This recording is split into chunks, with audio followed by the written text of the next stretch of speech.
Hello and welcome to The Week That Was, TIOL's weekly news roundup. We bring you today the implications of the Panama Papers leak on Indians, the latest update on Mallya's techniques of evading Indian banks and authorities, the repercussions of a headless cestat, also the surprising activation of Rule 56J used to sack government employees. We also bring you a report on collection of property tax dues by the Delhi state government. Yet another innovation to reduce the interface between assessees and the income tax department, the status update of service tax on senior advocates, as well as news on tax and from the courts. But first, let's find out what the Panama Papers leak means for India and Indians. In probably the biggest leakage of confidential documents, names of over 500 rich and famous Indians featured among the 11 million papers giving information about more than 2 lakh offshore companies incorporated by the Panama-based law firm of Mossack Fonseca, almost in an assembly line style. The who's who of Indian society, including actors, cricketers, lawyers, politicians and industrialists, are featured as directors of these offshore companies. While most have denied the relationship with any such offshore entities, others have claimed that all such investments were made under the RBI's liberal remittance scheme. Yes, it is true. Merely having offshore companies is not an offense unless such investments were made out of untaxed Indian income. The Indian government has set up a panel to investigate these companies and the accounts of Indians. It is clear that Panama perfectly fulfilled a demand of the world's well-heeled. Panama is a no-tax economy with strict secrecy laws and no international obligation to share financial information, making it a perfect recipe of a tax haven. The bigger question now is whether the international community will rise together and tighten the noose around such dangerous tax havens which have become a global fiscal and security threat. India's legal system faces a challenge as Mallya continues to evade banks and the Enforcement Directorate. As we predicted, Vijay Mallya has neither honored his commitment to appear before the Supreme Court in the loan recovery case nor before the Enforcement Directorate in the money laundering case. He continues to remain in hiding even as the consortium of 17 creditor banks have rejected his abysmal offer of a token payment of Rs 4,000 crore by September 2016 to settle the loan and close the case. Vijay Mallya's defunct Kingfisher Airlines owes banks Rs 9,000 crore including fees and interest. Banks want a better repayment offer. Meanwhile, another court, the Esplanade Court in Mumbai, has directed Mallya to appear on June 7 for a hearing on the case for recovery of service tax dues amounting to Rs 14 crore against Kingfisher Airlines. Does our legal system have the capacity to provide recovery of the defaulted loans? Work in a headless cestat has come to a virtual standstill even as the government wants additional benches to speed up the work. The cestat may be facing a constitutional crisis. Ever since the president of the Appellate Tribunal, Justice Mr. Gowda Raghuram, retired on March 3, 2016, work in the cestat has come to a virtual standstill. The cestat has no vice president too, so there is nobody to constitute the benches, and even the new members who have joined cannot sit in on the benches as the roster has to be prepared by the president or the vice president. Hence, only those benches of the cestat are functioning as were constituted by the president before his retirement. The tribunal has more than 1 lakh pending cases. A headless tribunal has also impacted the hearing of anti-dumping appeals which can only be heard by a special bench constituted and headed by the president of the Appellate Tribunal. Either the government should have appointed a successor timely or the act should have been amended for such a situation. The law should have been drafted to provide for the appointment of the senior-most member as the acting president to continue the work. Is it a case of government lethargy and negligence in not appointing the successor, or simply a badly crafted law that does not allow for unexpected events like sickness or even death of the president? The Income Tax Department has introduced e-filing of appeals. An income tax assessee not happy with the order of the assessing officer may now file an electronic appeal before the commissioner online. The Income Tax Department has introduced e-filing of appeals against the order of the AO. This is one more step towards using technology to reduce the human interface between the tax official and the assessee, reduce the use of paper as well as decrease transaction cost.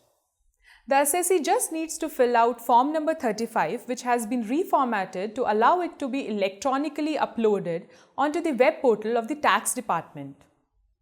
The form allows the assessee to append the statement of facts using 1000 words or less and furnish the grounds of appeal in another 100 words.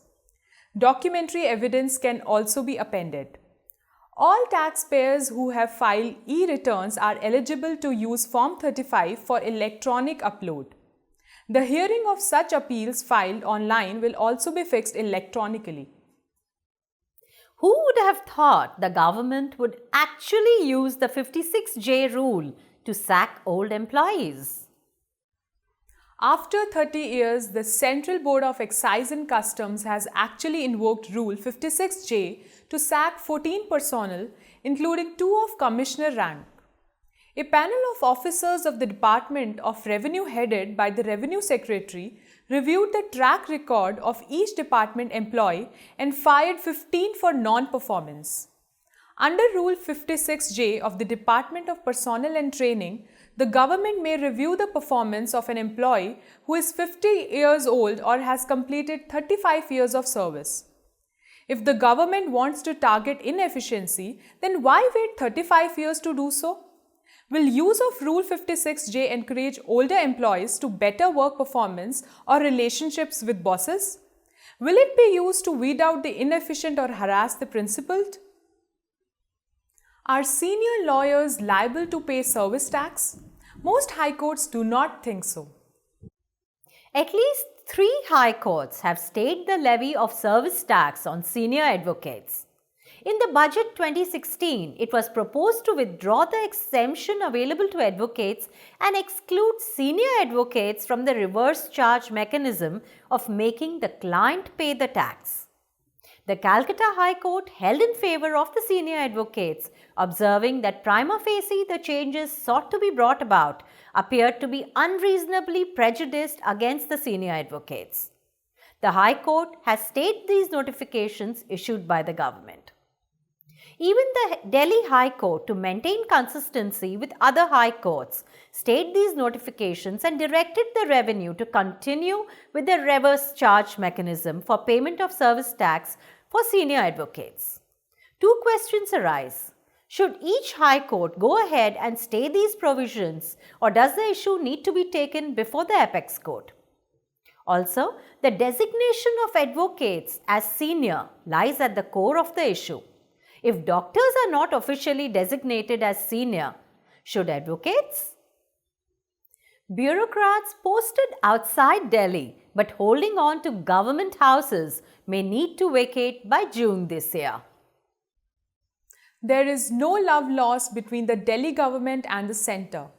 The Aam Aadmi Party-led Delhi government has once again locked horns with the centre by giving it a deadline up to June 30 to get the bureaucrats posted outside Delhi to vacate the government houses allotted to them during their posting in the capital city. There are nearly 40 bureaucrats who are still retaining their official accommodation in Delhi. Facing an acute shortage of houses, the AAP government has asked the centre for an equal number of same category houses in place of the accommodation still unvacated. If the centre does not make this allocation, the Delhi government has threatened to direct officers in possession of Delhi government houses to vacate them. Residents of Delhi's poshest areas have shelled out property tax dues of 400 crore.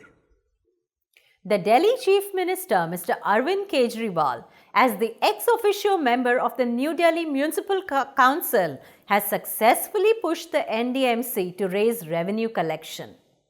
With this push from a former revenue collector himself, the New Delhi Municipal Council, the richest municipal body in Asia, has recovered more than rupees 400 crore as property dues alone from the poshest residents of Lutyens, Delhi.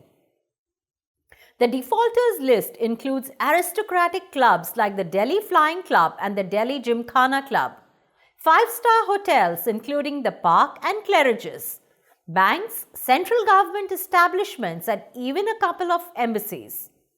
While some of the defaulters, under threat of having their accounts frozen, have paid up the demanded dues, others have challenged the tax assessment. While RBI paid property tax dues of rupees 20 crore, the Park Hotel and India Tourism Development Corporation have challenged the decision in court. The government may not give Apple the go-ahead to import second-hand iPhones into India. The Department of Electronics and Information Technology has cleared its stance on our report last week on Apple's request to import pre-owned iPhones into India, its fastest growing market. Well, the Department of Information Technology has clearly stated that it is not in favor because import of second-hand electronic items could result in e-waste being dumped into India. The department has written to the Ministry of Environment and Forests as well as the Director General of Foreign Trade that it does not favor bringing in second-hand electronics product, refurbishing them and selling them in the country, although it is not against the import of components to be refurbished in India, as it would generate employment. The dangers of importing pre-owned electronic products far outweigh the benefits. After 1 year of its launch, TIOL Tube now introduces TIOL Effect, which is a recap of the impact of simply intoxicating expert discussions that we have brought you on government policy in real time. Seeing through government notifications and circulars, we have often pointed out the loopholes, the possible misinterpretations and the improvements or changes needed, which have usually resulted in clarifications and corrigendums from the government departments. For instance, in TIOL's daily dose of taxation, we pointed out the mess up in CBEC's notification on exchange rates in January 2016. The very next day, the board rectified its mistake by issuing a corrigendum. What we have been doing for a decade on taxindiaonline.com has been extended to our video programs too. Like we say, nobody beats us at business and tax. On this note, we conclude this bulletin of the week that was. Thank you for watching. You may write us on editor@tiol.in. Have a pleasant weekend ahead.